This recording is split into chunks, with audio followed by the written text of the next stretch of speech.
കാലം കളഞ്ഞിട്ട് ഇവിടെ ഒരു സർക്കാർ ഒരു മുന്നറിയിപ്പില്ലാതെ വീട് വിളിക്കാൻ ഇവിടെ കുറെ പണക്കാരുണ്ടല്ലോ, അവരുടെ ബംഗ്ലാവ് പോയി പൊളിക്കും. ഞങ്ങൾ എവിടെ ഒരു കാര്യമില്ല. ഇതിനൊക്കെ വ്യക്തമായ ഓർഡർ ഞങ്ങളുടെ കയ്യിലുണ്ട്. ബലം പ്രയോഗിക്കേണ്ടി വരും. ആരും ബഹളം വെച്ചിട്ട് കാര്യമില്ല. ഇത് കോടതി ഉത്തരവാ. അത് നടപ്പാക്കാതിരിക്കാൻ പറ്റുമോ? മാത്രമല്ല, ഇത് ഈ നാടിന്റെ വികസനത്തിന്റെ ഭാഗമാണ്, ആവശ്യമാണ്. ഇനി ഇവിടെ പവർ സ്റ്റേഷൻ വരും. ദേ ആ കാണുന്ന കനാലിന്റെ മുകളിൽ പാലം വരും. അതൊക്കെ ഈ നാടിന്റെ ഗുണത്തിന് വേണ്ടിയാ, നാട്ടുകാരുടെ ഗുണത്തിന് വേണ്ടിയാ. എന്താ ഇവിടെ? നിങ്ങൾക്കൊക്കെ ഇനി പരിവഴി കിടക്കാം. ഈ സ്ഥലം സർക്കാർ ഏറ്റെടുത്തു.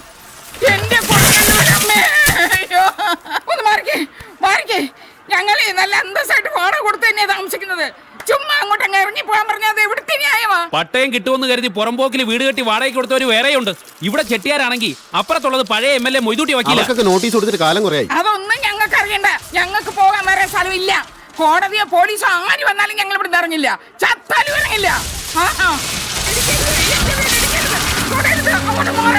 അങ്ങോട്ട് കൊണ്ടുപോകാൻ നിങ്ങളുടെ വണ്ടി എന്റെ വീട്ടിലേക്ക് കൊണ്ടുവരണ്ട. വേണ്ട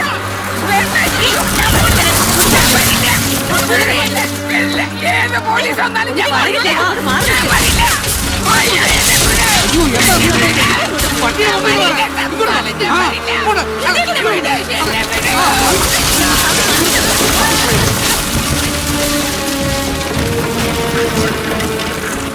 കളക്ടറേറ്റ് ചെന്ന് പരാതി കൊടുത്താ നിങ്ങൾക്ക് നഷ്ടപരിഹാരം കിട്ടും. അതിനുള്ള വകുപ്പുണ്ട്. ഇപ്പൊ ഇവരവരുടെ ജോലി ചെയ്യട്ടെ. നിങ്ങളുടെ വീട് മാത്രമല്ലല്ലോ സീതമ്മേ, ബാലൻ മാസ്റ്ററുടെയും പ്രേമന്റെ ഉൾപ്പെടെ ഈ വരിയിലുള്ള 36 വീടുകളാ പോകുന്നത്. എന്നോട് ഒന്നും പറയണ്ട, ഞാനിവിടെ ഇറങ്ങത്തില്ല.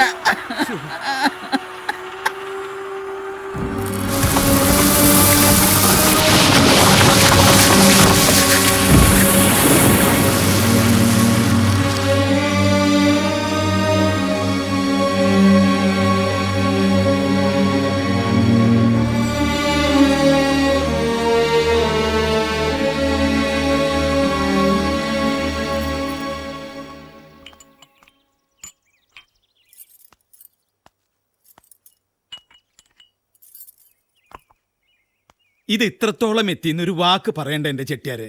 കാട്ടുവള്ളിയും ചിതലും കേറി കിടന്ന ആ കെട്ടിടം ഒരു വീടാക്കി മാറ്റാൻ ഇവൻ എത്ര കഷ്ടപ്പെട്ടതാ. അതെങ്കിലും ഒന്ന് ഓർക്കണ്ടേ. ചതിച്ചത് വക്കീലാന്റെ മണികണ്ട. ഹൈക്കോടതിയിൽ നിന്ന് സ്റ്റേ കിട്ടും, അപ്പോഴേക്ക് മന്ത്രിസഭ മാറും, പിന്നെ പട്ടയത്തിന് ഒരു പ്രയാസം ഉണ്ടാവില്ല എന്ന് പറഞ്ഞപ്പോൾ ഞാൻ അതങ്ങോട്ട് വിശ്വസിച്ചു. ഇപ്പൊ തന്നെ അവധി ദിവസം നോക്കിയല്ലേ കളക്ടർ ബുൾഡോസർ അയച്ചിരിക്കുന്നത്. ഇനിയിപ്പോൾ തിങ്കളാഴ്ച കോടതി തുറന്ന് സ്റ്റേ വാങ്ങിക്കുമ്പോഴേക്കും ഒക്കെ തവിട് പൊടിയായിട്ടുണ്ടാവും. ആണ്ടവാ, നീ എന്താടാ ഒന്നും മിണ്ടാതിരിക്കുന്നേ? ഞാനെന്ത് മിണ്ടാനാ? അനുഭവിക്കാനുള്ളതൊക്കെ അനുഭവിച്ചു തീർക്കുക. ശരിയാ, ജാതകദോഷം മാച്ച് കളയാൻ മനുഷ്യൻ വിചാരിച്ചാ പറ്റില്ല. വീട്ടു സാധനങ്ങളൊക്കെ എന്ത് ചെയ്തു?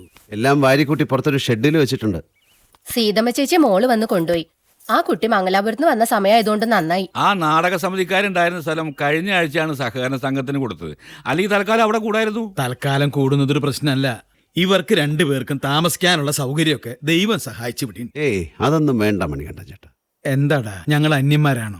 അതുകൊണ്ടല്ല, ടൗണിൽ ചെന്ന് ഏതെങ്കിലും ലോഡ്ജിൽ മുറിയെടുത്താലും തൽക്കാലത്തെ പ്രശ്നം തീരും. പക്ഷെ ആ വീട്, അതിനോട് വല്ലാത്തൊരു അടുപ്പം ഉണ്ടായിപ്പോയി അല്ലേ മാഷെ? ഒന്നിനെ ആവശ്യത്തിൽ കൂടുതൽ സ്നേഹിക്കാൻ പാടില്ല, മനുഷ്യനായാലും വീടായാലും. ഈ വയ്യാത്ത അച്ഛനെയും കൊണ്ട് നീ ലോഡ്ജിലേക്കൊന്നും പോണ്ട. ഇവിടെ ഞങ്ങൾ 3 ആളല്ലേ ഉള്ളൂ. ആ മതി, നിർത്ത്. മക്കളാർക്ക്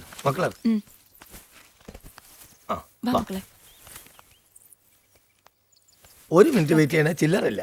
വരി. ഓട്ടോറിക്ഷക്കൊക്കെ എന്താ ചാർജ്?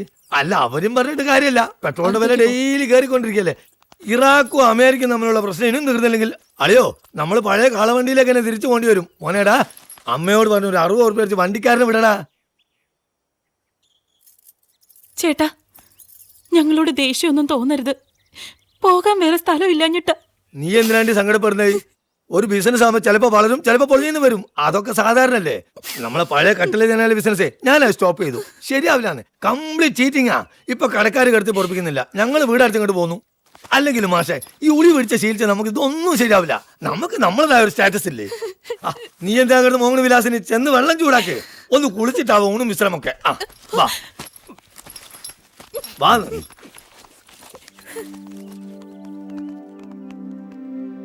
ഒരു സ്ഥലമുണ്ട്, അച്ഛനെ വിശ്വസിച്ചാക്കാൻ പറ്റിയ സ്ഥലം. ഒരാളെയും ബുദ്ധിമുട്ടിക്കണ്ട. എത്ര നാൾ വേണമെങ്കിലും സമാധാനമായിട്ട് താമസിക്കാം.